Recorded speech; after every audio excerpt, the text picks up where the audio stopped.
Students, हमारे पास इसका जो लास्ट टॉपिक है वो है स्टैंडर्डाइज्ड वेरिएबल। ये सारा मेरा कंप्लीट हो गया था। यहाँ से है स्टैंडर्डाइज्ड वेरिएबल। स्टैंडर्डाइज्ड वेरिएबल की डिटेल बताने से पहले मैं आपको बताऊं कि एक वेरिएबल से नया वेरिएबल कैसे बनाते हैं। Let's suppose I have a variable x in which the values are 2, 4, 6, 8 and 10. My favorite data. So this is a variable called x. ठीक है, मैं अगर इस डाटा के लिए हमने पहले भी काम किया हुआ है। अगर मैं इस डाटा के लिए मीन कैलकुलेट करती हूँ यानी x बार, तो वो 6 आता है क्योंकि हमने इसके लिए पहले भी कैलकुलेट किया है। अगर हम इसका स्टैंडर्ड डेविएशन कैलकुलेट करें, वो आता है 3.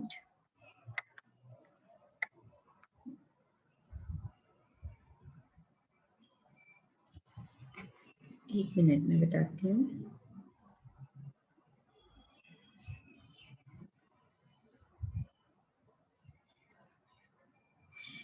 थ्री पॉइंट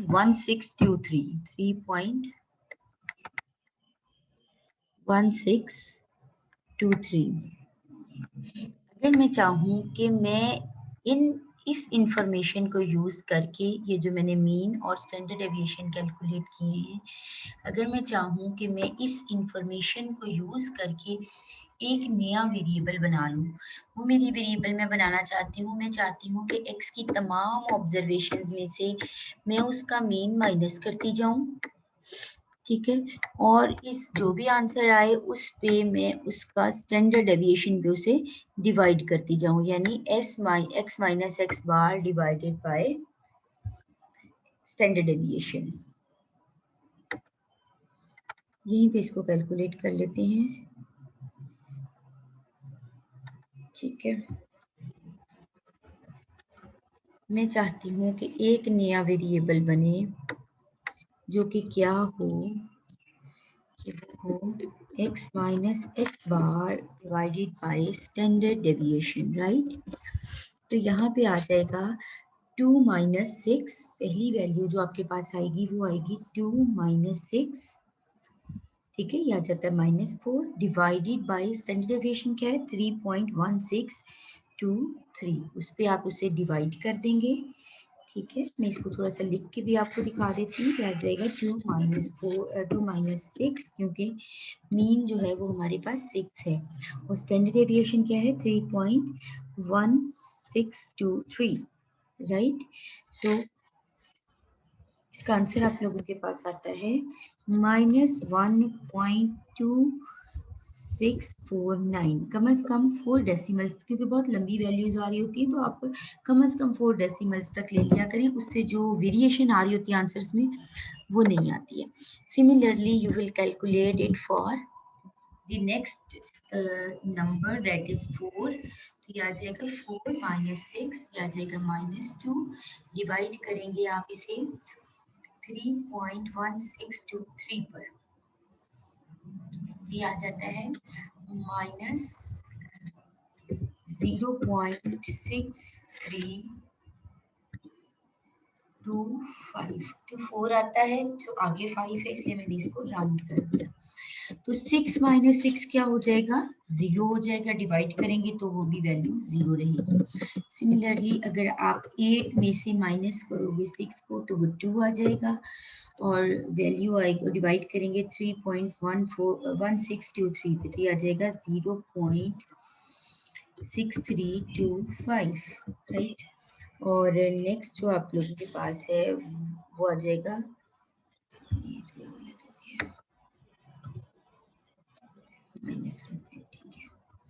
वो आ जाएगा 10 माइनस 6 4 आ जाएगा, और 4 को आप 3.1623 पे डिवाइड करेंगे 49, तो ये चीज आ जाएगी। ठीक है, तो ये एक नया वेरिएबल बन गया। अब इस नए वेरिएबल में जाहिर से, ये मैं थोड़ा इसको खत्म किया तो मैंने आपको समझाने के लिए लिखा था, तो ये एक नया वेरिएबल बन गया जो कि x से डिफरेंट है। मैंने बनाया इसे x से ही है, लेकिन ये x से डिफरेंट है, एक नया वेरिएबल बन गया। क्यों ना मैं इस नए वेरिएबल का नाम z रख लूं। मैंने सिर्फ उसका, मैं बजाय इसके कि इतना लंबा नाम रखती कि मैं उसे कहती कि ये x माइनस एक्स बार है और डिवाइडेड बाय s है, मैं ये करने के बजाय मैंने सिंपली ये किया कि मैंने कह दिया कि मैं इस नए वेरिएबल का नाम z रख देती हूँ, z। अब आप x को भूल जाएं कि x कोई वेरिएबल था, हमारे पास सिर्फ एक ही वेरिएबल है अब, दैट इज z।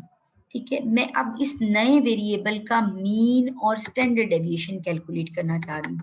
मैं इस नए वेरिएबल का मीन और स्टैंडर्ड डेविएशन कैलकुलेट करना चाहती हूँ। देखिए, मीन का फॉर्मूला हमारे पास क्या होता है? हमारे पास मीन का फॉर्मूला होता है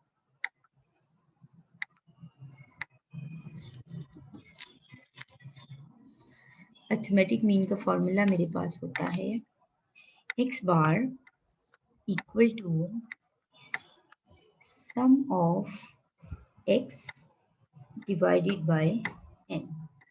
अब चूंकि मैंने वेरिएबल का नाम बदल दिया है, उसका नाम मैंने रख दिया है z, तो मैं सिंपली जहां पे x था उसे z से रिप्लेस कर दूंगी। मतलब मीन का फॉर्मूला चेंज नहीं हो रहा, सिर्फ चेंज क्या चीज हो रही है, उसका नाम बदल रहा है। ठीक है, तो ये आ जाएगा z bar is equals to sum of z divided by n, right. तो मुझे सम ऑफ z रिक्वायर्ड है। इसी तरह मैं आपको पहले उसकी स्टैंडर्ड डेविएशन का फॉर्मूला, स्टैंडर्ड डेविएशन का फॉर्मूला हमारे पास होता है sum of x minus x bar, x minus x bar square divided by n minus 1। ठीक है, n माइनस 1। ठीक है, और इसका आ जाता है स्क्वायर रूट। तो ये स्टैंडर्ड डेविएशन एक वेरिएबल का होता है जिसका नाम होता है x। अब मैंने उस वेरिएबल का नाम बदल दिया और मैंने उसका नाम रखा z। ठीक है, अब जहां जहां x था, फॉर्मूला तो वही है, जहां जहां x था मैंने उसे z से रिप्लेस कर दिया। So it would be z minus z बार और s ऑफ z। तो अब जो स्टैंडर्ड डेविएशन है वो एक नए वेरिएबल से कैलकुलेट होगा और उस वेरिएबल का नाम है z। तो हमें सबसे पहले मीन कैलकुलेट करने के लिए z का सम चाहिए। तो अगर हम z को सम करते हैं तो आप इसे करके भी देखो तो ये 0 आएगा।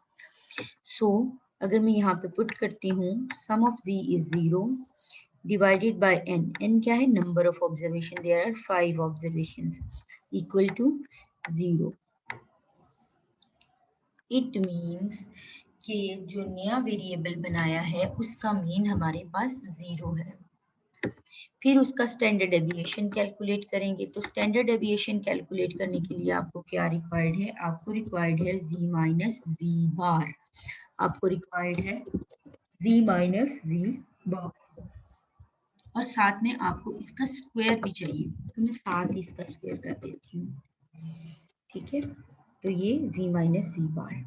अब z की पहली वैल्यू है -1.2649। ठीक है, ये वाली। तो इसमें से मैंने मीन को माइनस करना है, तो मीन क्या है, z का मीन क्या है, 0। ठीक है, तो ये वैल्यू एज इट इज यही रहेगी, यानी -1.2649 माइनस 0 विल बी -1.2649। तो अब मुझे इसको स्क्वायर भी करना है, तो मैं साथ ही इसको स्क्वायर करना, स्क्वायर करने से क्या हो जाएगा कि ये वैल्यू जो नेगेटिव में थी ये पॉजिटिव हो जाएगी, 1.2649। तो ये मेरे पास आ जाता है 1.5, ये आ जाता है 9997। तो मैं इसे 1.6000 कर देती हूँ। ये वैल्यू आ रही है 1.59997। या तो मैं 5 डेसिमल्स ले लूँ या फिर मैं अगर 4 में लेना चाह रही हूँ तो मुझे राउंड करना पड़ेगा। नेक्स्ट है -0.6325। ये आ जाएगा आपके पास 0.6325। ये 0 माइनस करेंगे तो ये सेम वैल्यू रहेगी, फिर हम इसको स्क्वायर कर लेंगे, ये आ जाएगा 0.4001 हो जाएगा, राइट। वो 5 है आगे, तो उसको बंद कर देंगे। ठीक है, तो ये 0 ये आ जाएगा, 0 माइनस 0 0, स्क्वायर भी करेंगे तो 0 आ जाएगा। ये चूंकि वैल्यू सेम है तो ये वही आता जाएगा 0.4001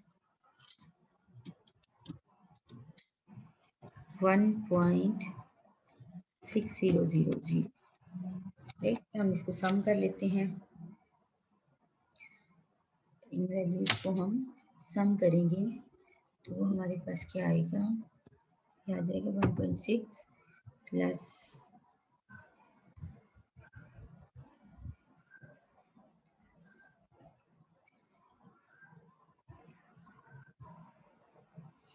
so this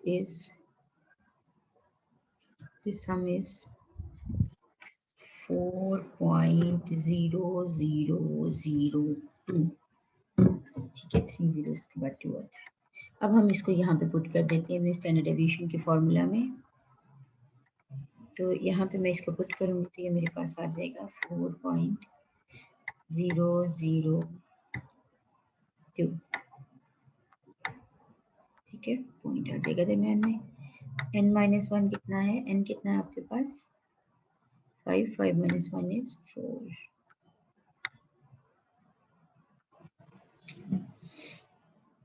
तो आप इसको डिवाइड कर दें 4 पे,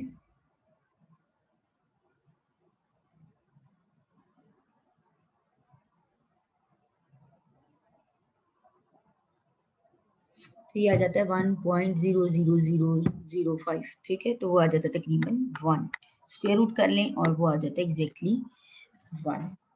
कुल मिला के हमने यहाँ से ये कंक्लूजन ड्रॉ किया कि हमने जो ये नया वेरिएबल बनाया था इसका मीन 0 है और इसका स्टैंडर्ड डेविएशन 1 है। यही एक रीज़न है कि हम इसे स्टैंडर्डाइज्ड वेरिएबल कह देते हैं। मतलब कि देखो, हमने x वेरिएबल को उसके मीन में से माइनस किया और उसी के स्टैंडर्ड डेविएशन पर डिवाइड करके एक नया वेरिएबल बना लिया।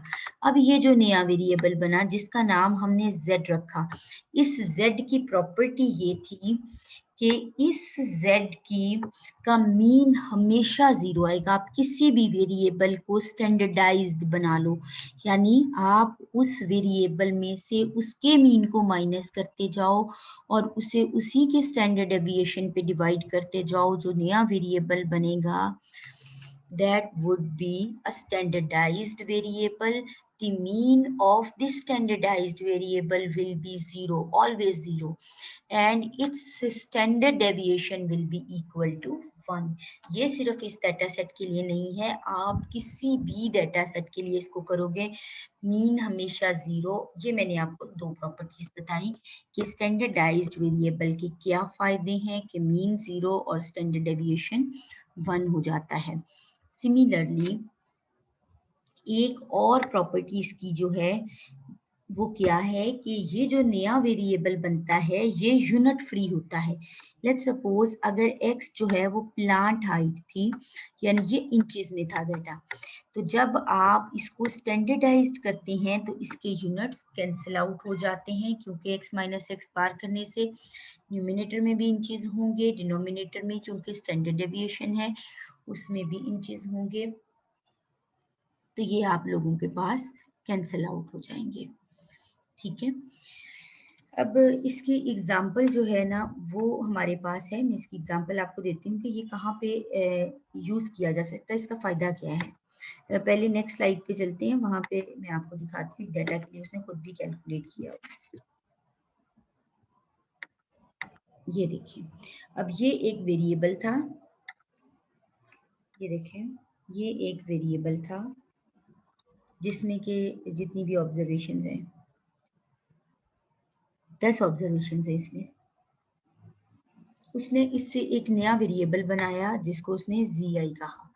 ठीक है, ये जो पुराना वेरिएबल था xi, इसका मीन 38 था, इसका स्टैंडर्ड डेविएशन 14.598 था। अब जो नया वेरिएबल बनाया उसी प्रोसीजर से आपने इसका मीन और स्टैंडर्ड डेविएशन कैलकुलेट करना है, जो मैंने पिछली स्लाइड में आपको बताया। ये देखिए इसका स्टैंडर्ड वेरिएंस भी 1 है, जाहिर फिर स्टैंडर्ड डेविएशन भी इक्वल टू 1 ही आता है आपके पास। ठीक है, तो इसको आपने सॉल्व करके देख लेना है।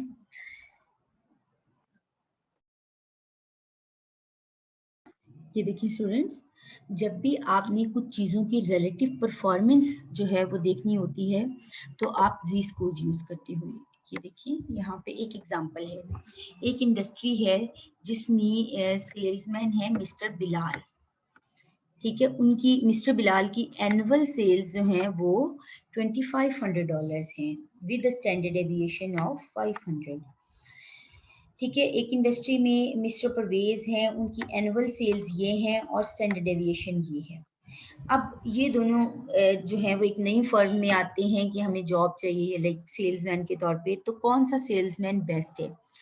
क्या हम किस बेस पर, देखो लास्ट ईयर मिस्टर बिलाल की सेल्स जो थी वो 4000 थी और मिस्टर परवेज की सेल्स जो थी वो 6000 थी। लास्ट ईयर का डेटा देखकर तो हम यही कहेंगे कि ठीक है जी मिस्टर परवेज जो है इनकी सेल्स, ये अच्छा सेल्समैन है, लेकिन एक्चुअल में ऐसा नहीं है।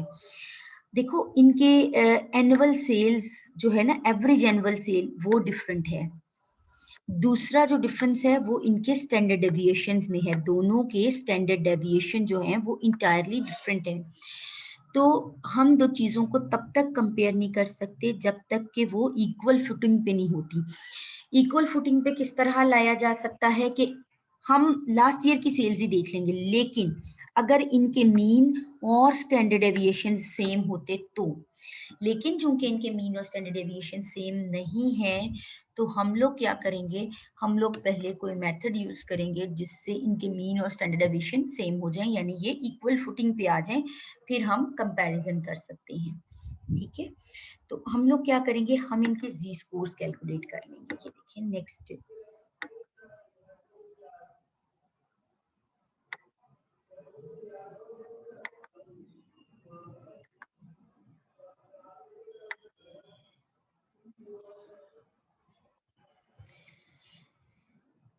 ये देखिए जरा,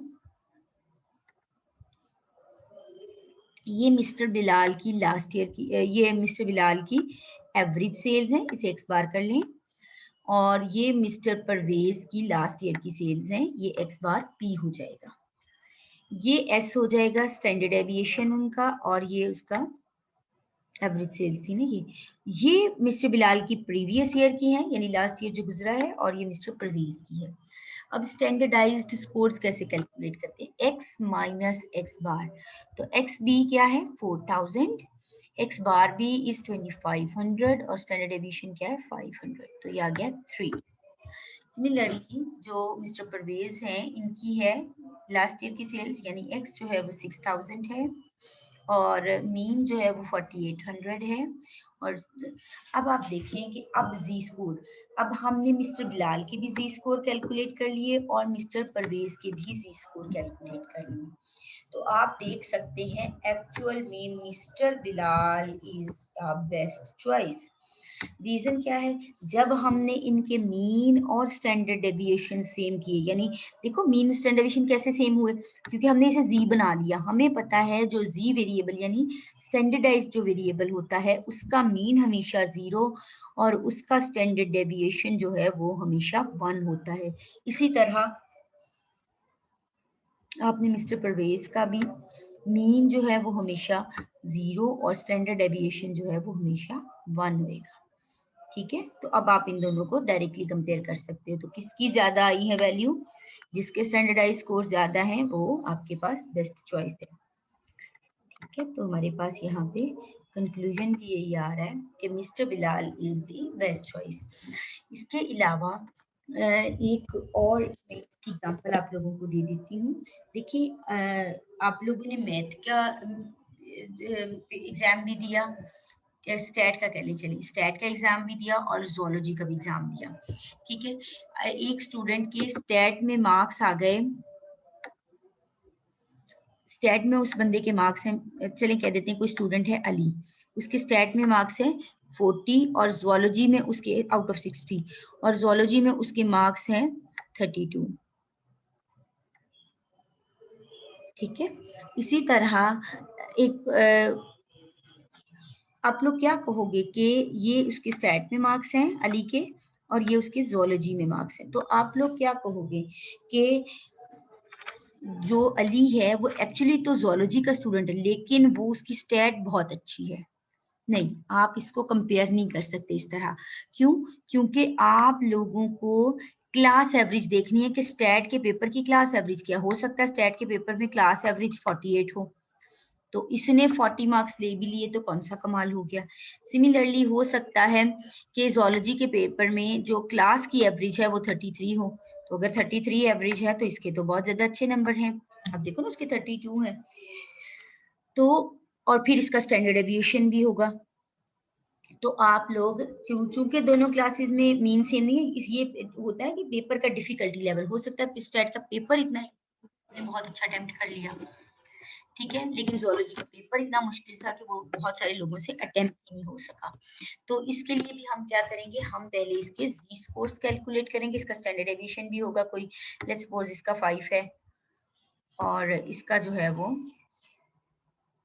2 है स्टैंडर्ड एविएशन, तो आप इसके जी स्कोर्स कैलकुलेट कर लेंगे। जिसके जी स्कोर ज्यादा होंगे डेफिनेटली वही अच्छा सेल्समैन होगा, वही अच्छा जो है उसी सब्जेक्ट में उसकी रिलेटिव परफॉर्मेंस जो है वो बेहतर होगी।